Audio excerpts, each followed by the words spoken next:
Hello दोस्तों, दीक्षा PCS में channel में आपका स्वागत है। UP PCS test series PCS Mantra का टेस्ट नंबर 8 का सेकंड पार्ट आज इस चैनल पर करने जा रहे हैं। तो पहला क्वेश्चन है, किस संविधान संशोधन अधिनियम को उच्चतम न्यायालय ने असंवैधानिक करार दिया था? तो 7वां संविधान संशोधन, 82वां संविधान संशोधन, 99वां संविधान संशोधन, 104वां संविधान संशोधन अधिनियम। तो जो इसका आंसर होगा वो है आपका सी, 99वें संविधान संशोधन अधिनियम द्वारा, क्योंकि 99वें संविधान संशोधन अधिनियम को राष्ट्रीय न्यायिक नियुक्ति आयोग अधिनियम 2014 भी कहते हैं। अगला क्वेश्चन है,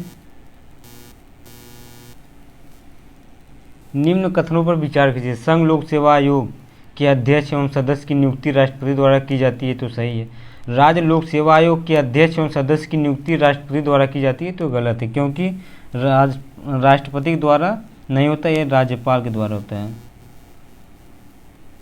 ठीक, तो इसका आंसर होगा खाली ये सही है। अगला क्वेश्चन है, किस एक्ट में प्रावधान पहली बार किया गया कि विधानमंडल के सदस्य सार्वजनिक हित के मामले में 6 दिन पूर्व सूचना देकर प्रश्न पूछ सकते हैं?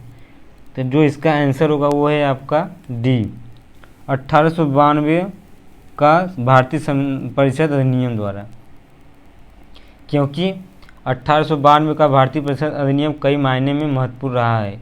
इस अधिनियम में निर्वाचन पद्धति की शुरुआत अप्रत्यक्ष रूप से हुई थी। अब विधानमंडल के सदस्यों को बजट पर अपने विचार रखने का अधिकार दिया गया था। अगला क्वेश्चन है, निम्न कथनों पर विचार करें। तदर्थ न्यायाधीश की नियुक्ति उच्चतम न्यायालय के मुख्य न्यायाधीश द्वारा राष्ट्रपति की पूर्व सहमति से होती है। संविधान में उच्चतम न्यायालय के मुख्य न्यायाधीश की नियुक्ति के लिए पृथक प्रावधान नहीं है। तो जो इसका आंसर होगा वो आपका है डी, मतलब कथन दोनों सही है, क्योंकि दोनों कथन सत्य इसलिए कि भारतीय संविधान में प्रत्येक न्यायाधीश की नियुक्ति के लिए समान प्रावधान है। उच्चतम न्यायालय के मुख्य न्यायाधीश चीफ जस्टिस ऑफ इंडिया के लिए पृथक प्रावधान नहीं है। अगला क्वेश्चन है,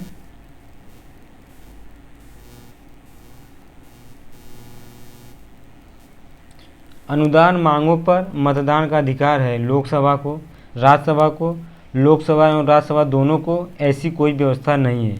तो जो है इसका आंसर होगा ए ऑप्शन, लोकसभा को। अगला क्वेश्चन है, निम्न कथनों पर विचार कीजिए। कोशिका भित्ति केवल पादप कोशिकाओं में पाए जाते हैं, यह सेल्यूलोज की बनी होती है। तो इसमें पूछ रहा कौन सा कथन सत्य है? तो जो इसका आंसर होगा वो है आपका सी, मतलब दोनों सही है, क्योंकि कोशिका भित्ति केवल पादप कोशिकाओं में पाई जाती है, जंतु कोशिकाओं में नहीं। यह सबसे बाहरी परत होती है। जीव द्रव्य के स्रावित पदार्थ द्वारा इसका निर्माण होता है। यह सेल्यूलोज की बनी होती है, बहुत से कवकों तथा ईस्ट की काइटिन की बनी होती है। अगला क्वेश्चन है, निम्न में से कौन थाइलोफाइट के अंतर्गत नहीं आता है? तो शैवाल आता है, कवक भी आता है, जीवाणु भी आता है। जो डी है यही नहीं आता, बायोफाइटा, ये आपका नहीं आता है। तब किसके अंतर्गत आता है? जो थाइलोफाइटा के अंतर्गत शैवाल, कवक और जीवाणुओं का अध्ययन किया जाता है। इस उपजगत के पौधों में भ्रूण नहीं बनता तथा संवहन बंडल अनुपस्थित होते हैं। इनमें जड़, तना एवं पत्तियों का पूर्ण अभाव होता है। यह बायोफाइटा और ट्रैकियोफाइटा का अध्ययन फाइटा को अंतर्गत किया जाता है। अगला क्वेश्चन है, किस कारण से बरसात के दिनों में जमीन हरे रंग की दिखने लगती है और पिसाऊ हो जाती है? नीले हरे शैवाल, कवक, पृथ्वी का गुरुत्वाकर्षण बरसात में कम हो जाता है और जीवाणुओं की क्रिया के कारण। तो जो इसका आंसर होगा वो है आपका नीले हरे शैवाल, क्योंकि बरसात के दिनों में ज़मीन पर नीले हरे शैवाल उग आते हैं, जिस कारण से ज़मीन हरे रंग की दिखने लगती है तथा फिसलाऊ हो जाती है। अगला क्वेश्चन है, निम्न में से किसमें परजीवी मूल पाई जाती है? आर्किड, अमरबेल, बरगद, सिंकोना। तो जो इसका आंसर होगा वो आपका है अमरबेल। अब अमरबेल क्या होता है? परजीवी पौधे अपना भोजन स्वयं बनाकर दूसरे पौधों पर निर्भर रहते हैं। ये पौधे जिन पौधों से अपना भोजन प्राप्त करते हैं उन्हें पोषद कहते हैं। अब परजीवी पौधों से अधिक छोटी छोटी जड़ें निकलकर में धंस जाती है और उनसे भोजन अवशोषित करती है। यह जड़ें परजीवी मूल कहलाती है। अमरबेल में परजीवी जड़ें पाई जाती है। इसे आर्किड में वायवी जड़ें पाई जाती है। अगला क्वेश्चन है, निम्न में उभयलिंगी पौधे कौन होते हैं? जिनमें केवल स्त्री केसर होता है, जिनमें केवल पुंकेसर होता है, जिनमें दोनों नहीं होते हैं, जिनमें दोनों होते हैं। तो जो इसका आंसर है इसमें कहा है कि जिसमें दोनों होते हैं, क्योंकि जिन पौधों में स्त्री केसर और पुंकेसर एक ही पुष्प में पाए जाते हैं उसे उभयलिंगी पौधे कहलाते हैं। जैसे जौ, धान, उसके बाद गेहूँ, सरसों, तिल, दलहन, अलसी आदि होते हैं। अगला क्वेश्चन है, पौधे की वृद्धि तथा विकास के लिए जरूरी मुख्य पोषक तत्वों में से आधार तत्व कौन कौन से माने जाते हैं? Carbon, hydrogen, oxygen, nitrogen, phosphorus. तो जो इसका आंसर होगा वो है आपका ए, कार्बन में, क्योंकि पौधे की वृद्धि तथा विकास के लिए 17 आवश्यक पोषक तत्वों की आवश्यकता होती है, जिनमें से मुख्य पोषक तत्व हैं। पहला है carbon, oxygen, hydrogen, nitrogen, phosphorus और पोटाश है, जिनकी पौधों को सबसे अधिक मात्रा में ज़रूरत होती है। अगला क्वेश्चन है,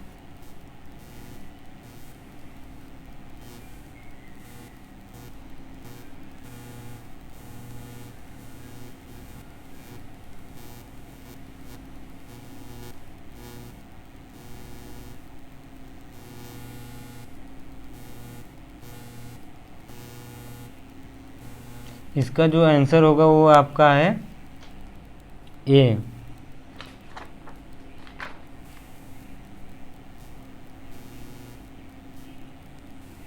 1, 2, 3 सही है इसमें। अगला क्वेश्चन है, खीरे में कड़वाहट किस कारण से होता है? आइसोसाइनेट, कैप्सिसिन, कुकुरबिटेसिन और कुरकुमीन। तो जो इसमें से आंसर होगा वो है आपका सी, कुकुरबिटेसिन।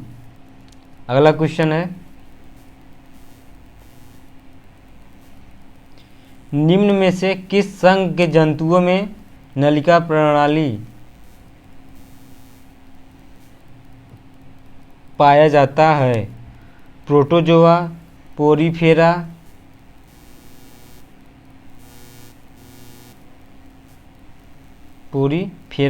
Arthropoda, Annelida. तो जो इसका आंसर होगा वो आपका है पोरीफेरा, क्योंकि पोरीफेरा समुदाय के जंतुओं में पाया जाता है। यह प्रायः झीलों एवं समुद्रों में पत्थरों से चिपके हुए मिलते हैं। इन्हें स्पंज कहते हैं। बहुकोशिकीय होते हुए भी इनके शरीर में ऊतकों तथा अंगों का निर्माण नहीं होता है। अगला क्वेश्चन है, ऊँट के कुबड़ में किसका संचय होता है? वसामय ऊतक, कार्बोहाइड्रेट, प्रोटीन, उपयुक्त में से कोई नहीं। तो जो इसका आंसर होगा वो है आपका वसामय ऊतक। यह क्या होता है? यह होता है कि ऊँट के कुबड़ में वसामय ऊतक का संचय होता है। वसामय ऊतक त्वचा के नीचे पाए जाते हैं। यह तापरोधी परत की भांति कार्य करता है। यह शरीर की गर्मी को बाहर जाने से रोकता है। यह अंगों को अधिक दबाव, खिंचाव और धक्कों से बचाता है। अगला क्वेश्चन है, निम्न में से कौन सा कार्बोहाइड्रेट जंतुओं से प्राप्त होता है? Starch, sucrose, lactose, फैक्टोज। तो जो इसका आंसर होगा वो आपका है लैक्टोज। लैक्टोज कार्बोहाइड्रेट जंतुओं के दूध से प्राप्त होता है, जबकि स्टार्च, सुक्रोज और फ्रुक्टोज आदि कार्बोहाइड्रेट पौधों से प्राप्त होते हैं। और कार्बोहाइड्रेट शरीर की ऊर्जा आवश्यकता का 50% भाग को पूरा करता है। कार्बोहाइड्रेट पाचन क्रिया के द्वारा ग्लूकोज में परिवर्तित होता है। अगला क्वेश्चन है, निम्न कथनों पर विचार कीजिए। श्वेत रक्त कणिकाएं WBC में हीमोग्लोबिन न होने के कारण इनका रंग सफ़ेद होता है। दूसरा, इनमें पाए जाने वाले लिम्फोसाइट्स एंटीबॉडीज का निर्माण करते हैं। WBC का सामान्य से अधिक बनने से रक्त कैंसर होता है। इसमें पूछ रहा है कौन सा कथन सत्य है, तो जो है आपका तीनों सही है इसमें, क्योंकि लैक्टोज कार्बोहाइड्रेट जंतुओं के दूध में से प्राप्त होता है नहीं।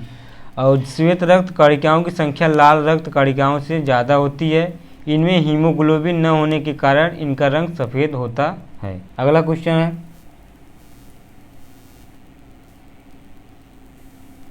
निम्न कथनों पर विचार कीजिए। विटामिन डी का संश्लेषण शरीर की कोशिकाओं द्वारा होता है। साइनोकोबाल्मिन विटामिन की कमी से शरीर में रुधिर की कमी हो जाता है। इसमें पूछ रहा कौन सा कथन सत्य है, तो जो कथन सत्य है वो आपका सी, मतलब दोनों आंसर सही है, क्योंकि विटामिन का संश्लेषण कोशिकाओं द्वारा नहीं होता है, लेकिन विटामिन डी और के का संश्लेषण कोशिकाओं द्वारा होता है। विटामिन B12 को साइनोकोबाल्मिन विटामिन कहते हैं। इसकी कमी से शरीर में रुधिर की कमी हो जाती है। अगला क्वेश्चन है,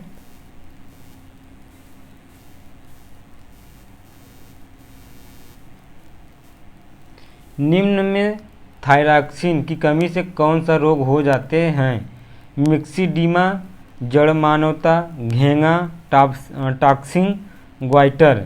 तो जो इसका आंसर होगा वो आपका डी, टॉक्सिन ग्वाइटर। ये क्या होता है? तो ये है आपका मानव शरीर के गले में श्वास नली के दोनों ओर लैरिक्स के नीचे थायराइड ग्रंथि पाई जाती है। इससे स्रावित होने वाला हार्मोन थायरॉक्सिन या थायरॉक्सिन की कमी से जड़मानवता, मिक्सिडीमा, घेंगा, हाइपोथायरॉयडिज्म हो जाता है। अगला क्वेश्चन है, पेसमेकर का संबंध है हृदय से, किडनी से, मस्तिष्क से, आँख से। तो जो इसका आंसर होगा वो है आपका हृदय से, क्योंकि पेसमेकर हृदय की धड़कनों को नियंत्रित करता है। पेसमेकर मुख्य रूप से एक मेडिकल उपकरण होता है जिसका संचालन बैटरी के माध्यम से किया जाता है। इसे डॉक्टर दिल की धड़कनों को नियमित करके लिए लगाते हैं। इस उपकरण के दो भाग होते हैं। पहले भाग को पल्स जनरेटर कहा जाता है, जिसे बैटरी और इलेक्ट्रॉनिक होता है, जो दिल की धड़कनों को नियंत्रित करता है। अगला क्वेश्चन है, निम्न में से कौन सा रोग विषाणु जनित है? हैजा, प्लेग, पोलियो, टिटेनस। तो जो इसका आंसर होगा वो है आपका सी, पोलियो,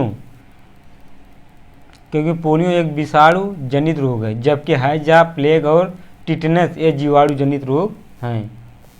अगला क्वेश्चन है, निम्नलिखित में से कौन सा सही सुमेलित नहीं है? मनरेगा 2006, भारत निर्माण योजना 2005, स्वावलंबन योजना 2010, स्मार्ट सिटी मिशन 2014। तो जो पूछ रहा है इसमें से कौन सा आंसर सही नहीं, सुमेलित नहीं है, तो ये डी है। जो स्मार्ट सिटी मिशन जो है आपका ये 2014 में नहीं आया, तो 2015 में आया था। अगला क्वेश्चन है, भारत में नियोजन के दौरान रोलिंग प्लान अनवरतन योजना को किसने लागू किया था? डीपी धर, डीआर गाड़ीकर, डीटी लाकड़वाला, केसी चक्रवर्ती। तो जो इसका आंसर होगा वो है आपका सी, डीटी लाकड़वाला। कब हुआ था ये? तो यह हुआ था आपका 1978 से 80 के मध्य। अगला क्वेश्चन है, बेरोजगारी की प्राकृतिक दर का सिद्धांत किसके द्वारा दिया गया है? फिलिप्स, फ्रीडमैन, क्रूज नेल्स क्रीन्स। तो जो इसका आंसर होगा वो है आपका फ्रीडमैन, ऑप्शन बी सही है। अगला क्वेश्चन है, निम्नलिखित में से किस वर्ग को मुद्रास्फीति के कारण हानि होती है? व्यापारिक वर्ग, ऋणदाता, निवेशक, कृषक वर्ग। तो जो इसका आंसर होगा वो है आपका बी, ऋणदाता, क्योंकि उपयुक्त विकल्पों में से जो है मुद्रास्फीति के कारण ऋणदाता को हानि होती है, क्योंकि उसके द्वारा प्रदान किए गए ऋण का वर्तमान मूल्य मुद्रास्फीति के कारण घट जाता है। अगला क्वेश्चन है, निम्नलिखित में से कौन सी वस्तुएं पूरक वस्तुओं का उदाहरण है? चाय और कॉफ़ी, गेहूं और चावल, टीवी और डीटीएच, उपयुक्त सभी। तो जो इसका आंसर होगा वो आपका टीवी और डीटीएच, क्योंकि ऐसी वस्तुएं जिनमें एक के प्रयोग में वृद्धि दूसरे के प्रयोग को भी बढ़ावा देता है पूरक वस्तुतः कहलाती है। टीवी और डीटीएच पूरक वस्तुओं के उदाहरण है, जबकि ऐसी वस्तुएं जो एक दूसरे के स्थापन्य होती है उसे स्थापन्य वस्तु कहा जाता है, जैसे चाय और कॉफ़ी। अगला क्वेश्चन है,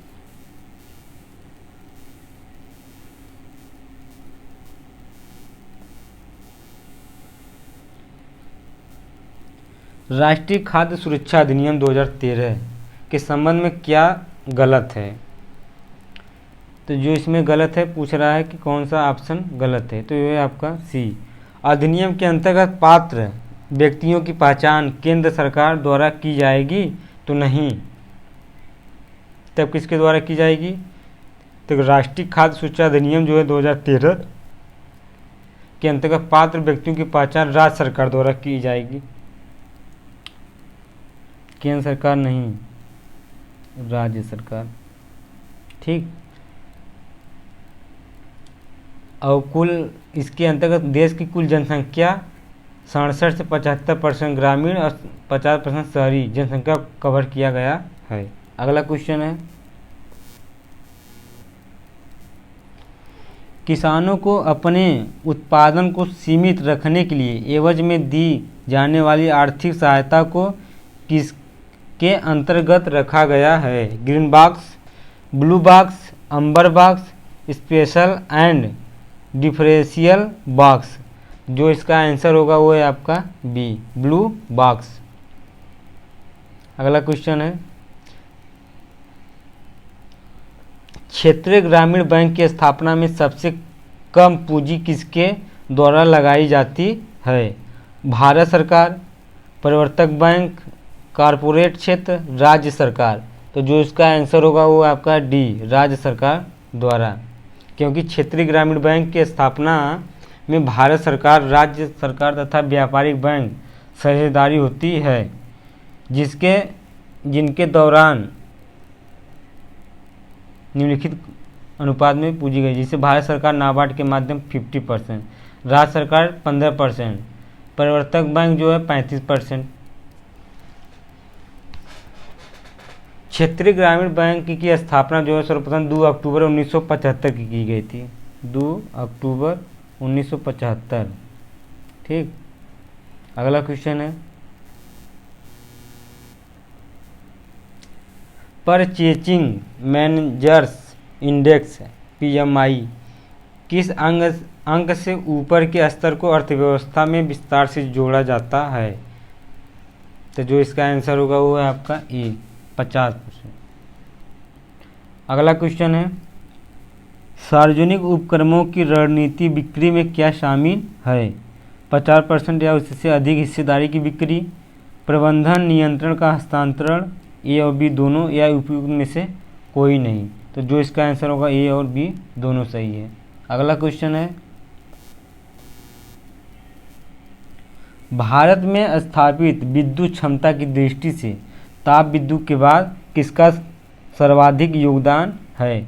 जल विद्युत, नाभिकीय विद्युत, नवीकरणीय विद्युत, उपयुक्त में से कोई नहीं। तो जो इसका आंसर होगा आपका है सी सही, क्योंकि आर्थिक समीक्षा जो 2021-22 का है, ठीक, उसके अनुसार देश में स्थापित विद्युत क्षमता की स्थिति क्या है? जिससे ताप विद्युत क्षमता जो है 67% है। वहीं नवकरणीय विद्युत परसेंट जो है आपका 22% है। जल विद्युत जो है आपका 10% है। वहीं नाभिकीय पर जो है -1% है। ठीक, इसका योगदान, तो जो ऑप्शन है ए सही हो, सी सही होगा।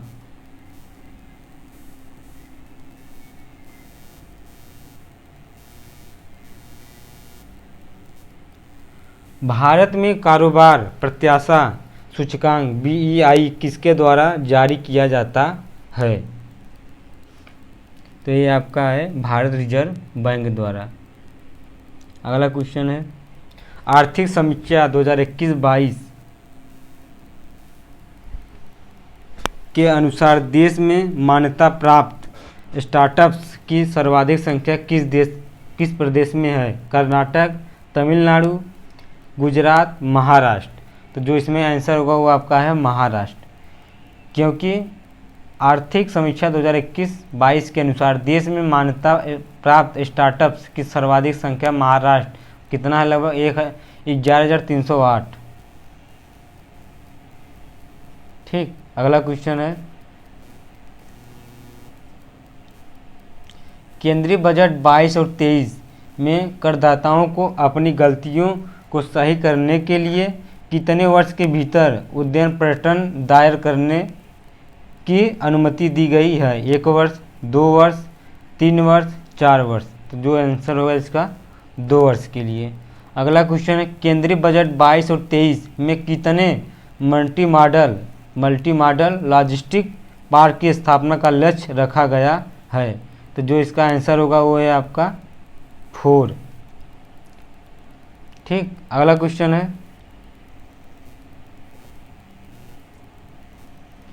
जीवाश्म ईंधनों की बढ़ती खपत वायुमंडल में किस गैस की मात्रा की वृद्धि के लिए उत्तरदायी है? Sodium, carbon dioxide, ozone, argon.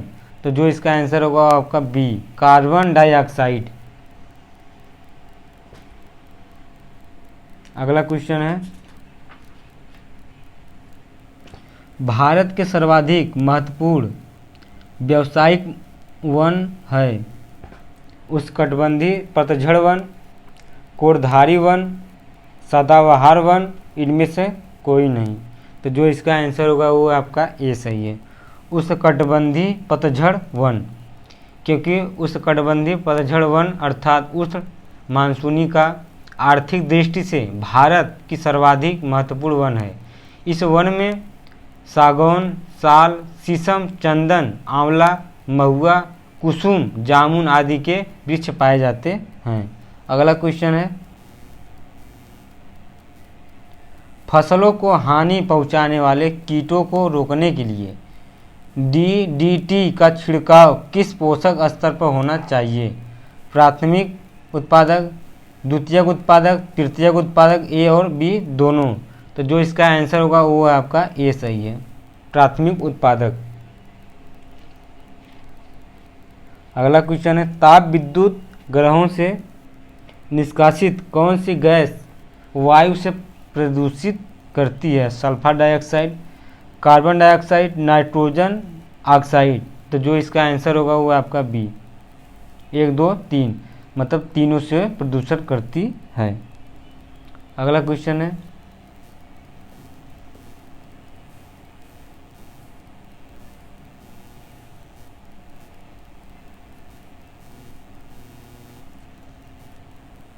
प्रकाश संश्लेषण के विषय में निम्नलिखित में से कौन सा कथन सत्य है? सूर्य का प्रकाश लाल एवं नीला रंग प्रकाश संश्लेषण में सहायता करता है। पानी में लगभग 15 फीट की गहराई में डूबी हुई पौधों में प्रकाश संश्लेषण की क्रिया न के बराबर होता है। तो जो इसका आंसर होगा वो है आपका डी, मतलब दोनों सही है, क्योंकि सूर्य का प्रकाश 7 रंगों से मिलकर बना है। इनमें लाल रंग तथा नीला रंग का प्रकाश संश्लेषण में सहायक करता है। पानी में लगभग 15 फीट की गहराई में डूबी हुई पौधे में प्रकाश संश्लेषण की क्रिया न के बराबर होती है। अगला क्वेश्चन है, गैड़ा के विषय में निम्नलिखित में से कौन सा कथन सत्य है? यह एक सींग वाले गैड़ सिर्फ भारत में पाए जाते हैं। इसके सिंग से कामोत्तेजक औषधियाँ बनाई जाती है। गैड़ा परियोजना का शुभारंभ 1975 ईसा पूर्व में किया गया था और दाची गांव राष्ट्रीय उद्यान गैड़ा के लिए प्रसिद्ध है। ये जो इसका आंसर होगा वो है आपका ए सही, मतलब ए और 2 सही है। मतलब गैड़ा परियोजना का शुभारंभ जो है 1987 में किया गया था, 1987। ठीक। एक सींग वाला गैड़ा सिर्फ भारत में ही पाया जाता है। इनके सींग की अंतर्राष्ट्रीय बाजार में बहुत कीमत होती है क्योंकि उससे कामोत्तेजक औषधियाँ बनाई जाती है। अगला क्वेश्चन है, निम्नलिखित में अल्प दीप्तिकाली पौधे कौन से हैं? तंबाकू, पालक, सोयाबीन, जैथियम। तो जो इसका आंसर होगा वो आपका है सी, 1 2 3, 1 3 4, 1 3 4, क्योंकि पालक नहीं है। अल्प दीप्तिकाली पौधे के पुष्पन के लिए निर्णायक दीप्तिकाल के काल से कम प्रकाश की आवश्यकता होती है। यह प्रायः जाड़े की ऋतु में होती है तथा बसंत ऋतु में पुष्पन करते हैं। ये पौधे हैं तंबाकू, सोयाबीन तथा जैथियम तथा पालक दीप्तिकालीन होता है। अगला क्वेश्चन है, निम्नलिखित में से पौधे किस प्रकार का जल औषधि नहीं कर पाते हैं? तो गुरुत्वीय जल, कोशिका जल, आर्द्र जल, रवे का जल। तो जो इसका आंसर होगा वो है आपका सी, 1 2 1 3 4, 1 3 4। अगला क्वेश्चन है,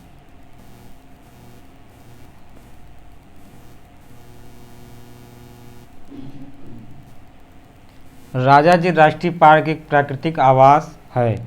बाघ का, हिरण का, एशियाई हाथी का, इनमें से कोई नहीं। तो जो इसका आंसर होगा वो आपका सी, एशियाई हाथी का। यह पार्क एशियाई हाथियों का प्राकृतिक आवास है। तथापि यहाँ बाघ, चीता, सांभर, भालू, हिरण, चीतल, नीलगाय व जंगली सुअर भी पाए जाते हैं। अगला क्वेश्चन है, हेमिस राष्ट्रीय उद्यान के संदर्भ में निम्नलिखित कथनों पर विचार कीजिए। यह सिक्किम राज्य में स्थित है। यह हिम तेंदुए की उच्च सघनता के लिए जाना जाता है। इसमें पूछा कौन सा कथन सत्य है? जो ऑप्शन बी है वही सत्य है, केवल 2 सही है। क्योंकि हेमिस राष्ट्रीय उद्यान केंद्र शासित प्रदेश लद्दाख में स्थित है। ये सिक्किम कर रहा है तो ये लद्दाख में है। ठीक, लद्दाख में है। अतः यह भारत का एकमात्र राष्ट्रीय उद्यान है जो उत्तरी हिमालय में स्थित है। यहाँ हेम तेंदुआ की उच्च सघनता पाई जाती है। अगला क्वेश्चन है, निम्नलिखित में से कौन सा संरक्षित क्षेत्रों की श्रेणी नहीं है? वन्यजीव अभ्यारण्य, संरक्षण रिजर्व, सामुदायिक रिजर्व, संयुक्त वन प्रबंधन।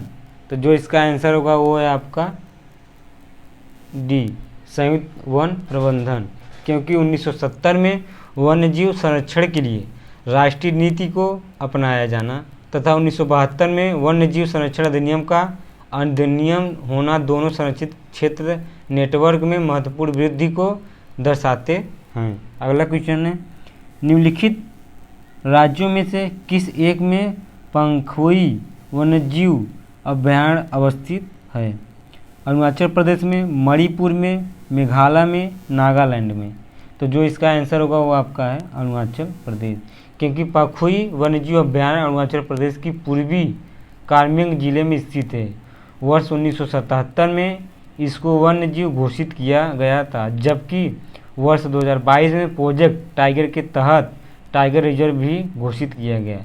इसके अंतर्गत पाए जाने वाले प्रमुख जीवों में बाघ, तेंदुआ, जंगली कुत्ता, सियार, एशियाई हाथी, भौंकने वाला हिरण तथा गौर शामिल है। अगला क्वेश्चन है,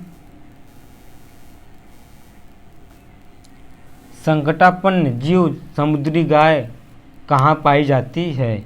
सुंदरबन, मन्नार की खाड़ी, खंभात की खाड़ी, चंदका वन्य जीव अभ्यारण्य।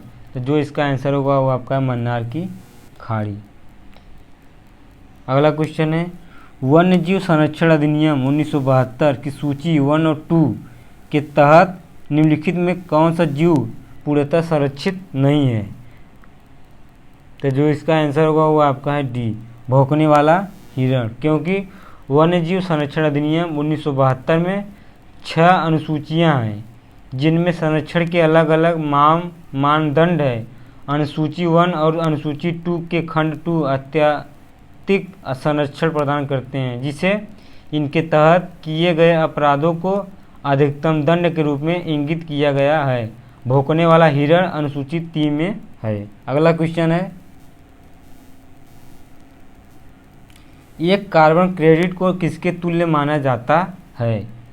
तो ये आपका 1000 kg कार्बन डाइऑक्साइड। ठीक, क्योंकि एक कार्बन क्रेडिट को 1000 किलोग्राम कार्बन डाइऑक्साइड के तुल्य माना जाता है। दरअसल कार्बन क्रेडिट एक व्यापक योग्य प्रमाण पत्र या परमिट है जो धारक को 1 टन कार्बन डाइऑक्साइड या कार्बन डाइऑक्साइड के वैश्विक ताप क्षमता के बराबर हरितगृह गैसों जिनकी मात्रा 1 टन कार्बन डाइऑक्साइड के बराबर हो के उत्सर्जन का अधिकार देता है। अब कार्बन बाजार का प्रावधान क्योटो प्रोटोकॉल 1997 में किया गया था। अगला क्वेश्चन है, हाल ही में उत्तर प्रदेश सरकार द्वारा किस जिले का नाम परिवर्तित करके हरिगढ़ रखने की घोषणा की गई है? अलीपुर, देवरिया, गाजीपुर, आजमगढ़। तो जो इसका आंसर होगा वो है आपका ए, अलीगढ़ का। क्योंकि हाल ही में उत्तर प्रदेश सरकार द्वारा अलीगढ़ का नाम परिवर्तित करके हरिगढ़ रखने की घोषणा की गई है। अगला क्वेश्चन है,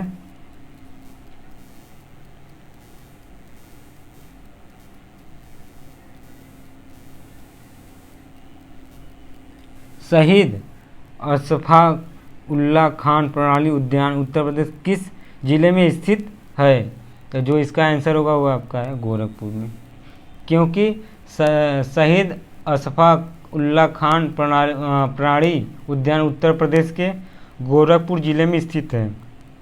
यह शहीद अशफाक उल्लाह खान प्राणी उद्यान या गोरखपुर प्राणी उद्यान, जिसे आमतौर पर गोरखपुर चिड़ियाघर के रूप में जाना जाता है, गोरखपुर उत्तर प्रदेश भारत में एक प्राणी उद्यान है।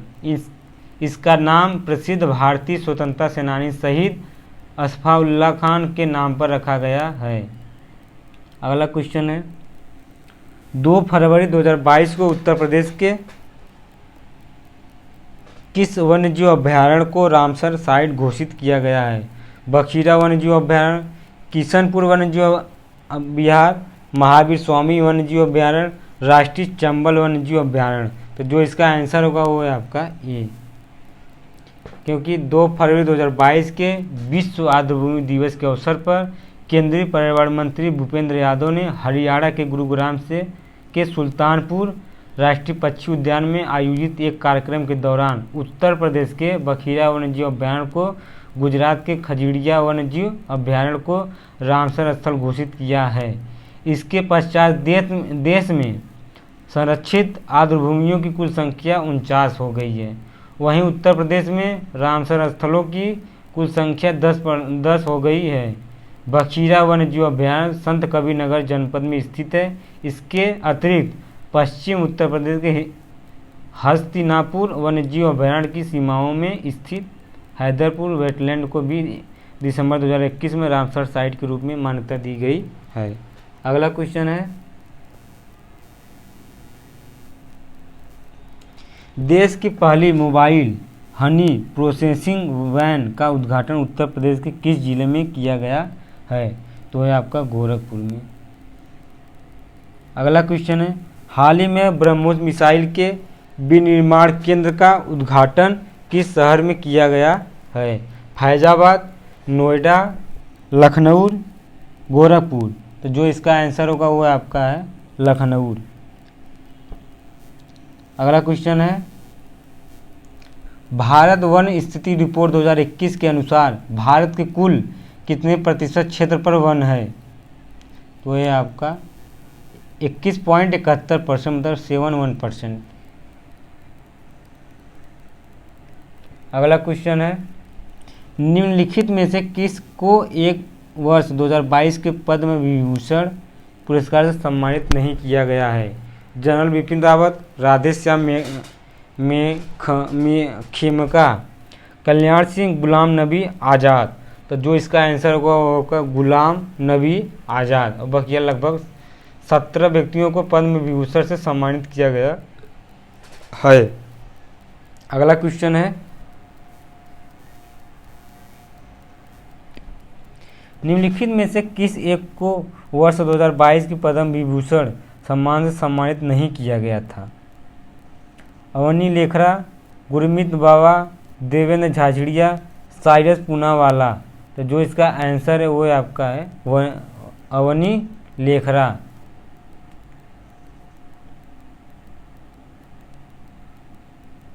ठीक। अगला क्वेश्चन है, 28 जनवरी 2022 को मायने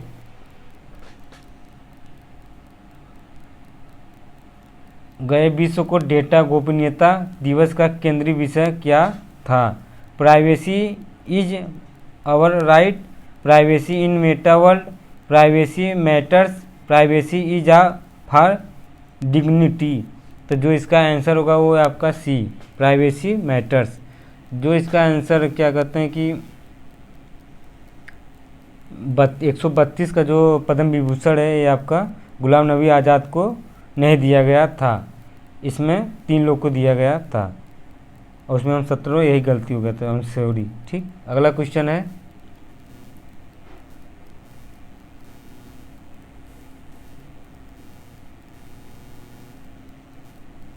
निम्नलिखित में से किसे हाल ही में राष्ट्रीय स्वच्छ गंगा मिशन का नया महानिदेशक नियुक्त किया गया है? जी अशोक कुमार, अलका मित्तल, एस सोमनाथ, पुष्प कुमार जोशी। तो जो इसका आंसर होगा वो है आपका जी अशोक कुमार को।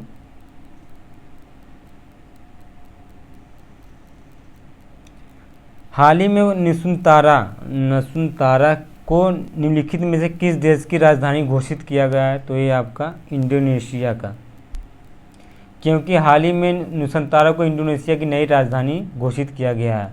पहले इसका क्या था? तो बोर्निया द्वीप पर, ये कहाँ पर है? बोर्निया द्वीप पर है। पहले इसका राजधानी क्या था? तो जकार्ता था। अगला क्वेश्चन है, हाल ही में निम्नलिखित में से जिस गांव को भारत का पहला नैपकिन मुक्त गांव घोषित किया गया है वो कौन सा? धनसेरी गांव गुजरात का है, सुतल गांव हिमाचल प्रदेश का, कुंबलंगी गांव केरल का, सुलामेड़ी गांव राजस्थान का है। तो जो इसका आंसर है वो आपका सी, कुंबलंगी गांव केरल का है। अगला क्वेश्चन है, नवंबर 2021 में गंगा कनेक्ट प्रदर्शनी का उद्घाटन निम्नलिखित में से किस स्थान पर किया गया है? Glasgow, Paris, Hamburg, Helsinki. तो जो इसका आंसर होगा वो है आपका ग्लासगो। ठीक। अगला क्वेश्चन है,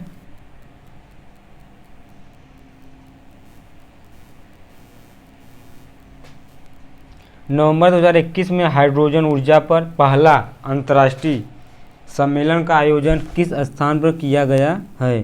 तो इसका जो किया गया वो है आपका नई दिल्ली के तरफ।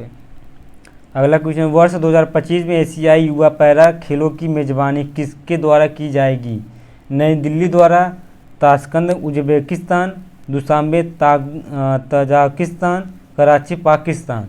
तो जो इसका आंसर होगा वो आपका ताशकंद उज्बेकिस्तान में एशियाई युवा पैरा खेलों की मेजबानी करेगी। अगला क्वेश्चन है,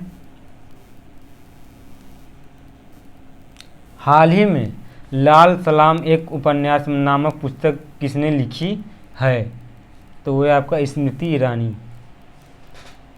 अगला क्वेश्चन है, बैडमिंटन विश्व महासंघ द्वारा वर्ष 2021 के लाइफ टाइम अचीवमेंट अवार्ड के लिए किस भारतीय खिलाड़ी को चुना गया है?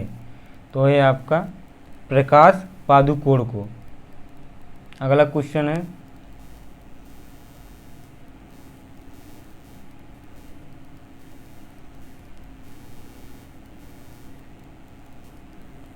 हाल ही में विश्व का पहला गैर लाभकारी शहर स्थापित करने की घोषणा किस देश में की गई है?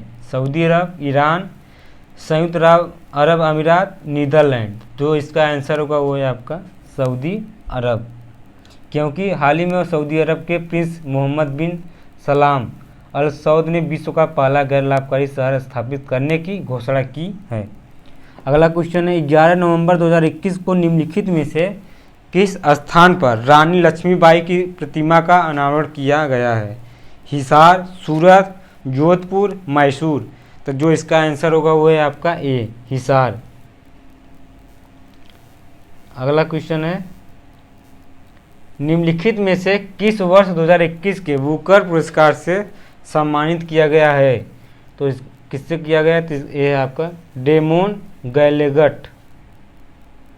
अगला क्वेश्चन है, मार्च 2022 में संयुक्त राष्ट्र की ओर से जारी की गई विश्व प्रसन्नता रिपोर्ट 2022 में किस देश को शीर्ष स्थान प्राप्त हुआ है? Finland, Denmark, Iceland, Switzerland. जो इसका आंसर होगा वो आपका है फिनलैंड। अगला क्वेश्चन है, हाल ही में भारतीय नौसेना द्वारा बहुराष्ट्रीय युद्धाभ्यास मिलन 2022 किस स्थान पर आयोजित किया गया है? तो ये आपका विशाखापट्टनम में। अगला क्वेश्चन है, फरवरी 2022 में निम्नलिखित में से किस स्थान पर Vikram Sarabhai children innovation centre का शुभारंभ किया गया है? तो यह है आपका गुजरात में। अगला क्वेश्चन है, हाल ही में चर्चित इंडियन न्यूट्रिनो ऑब्जर्वेटरी का निर्माण भारत के किस राज्य में किया जा रहा है? तो यह आपका तमिलनाडु में। अगला क्वेश्चन है और लास्ट, हाल ही में चर्चा में रही देविका नदी परियोजना भारत के किस राज्य और केंद्र शासित प्रदेश में से है? तो है आपका जम्मू कश्मीर से। देविका नदी परियोजना जम्मू कश्मीर की परियोजना है। इस परियोजना को वर्ष 2019 में शुरू किया गया था। इस परियोजना के द्वारा देविका नदी के तट पर स्नान घाटों का विकास, अतिक्रमण हटाना, प्राकृतिक जल निकायों की बहाली एवं शमशान भूमि के साथ जलग्रहण क्षेत्रों में विकसित किया जाएगा। तो दोस्तों, टेस्ट सीरीज नंबर 8 कंप्लीट हो गया है। ये वीडियो आपको अच्छा लगे तो लाइक और सब्सक्राइब जरूर करना।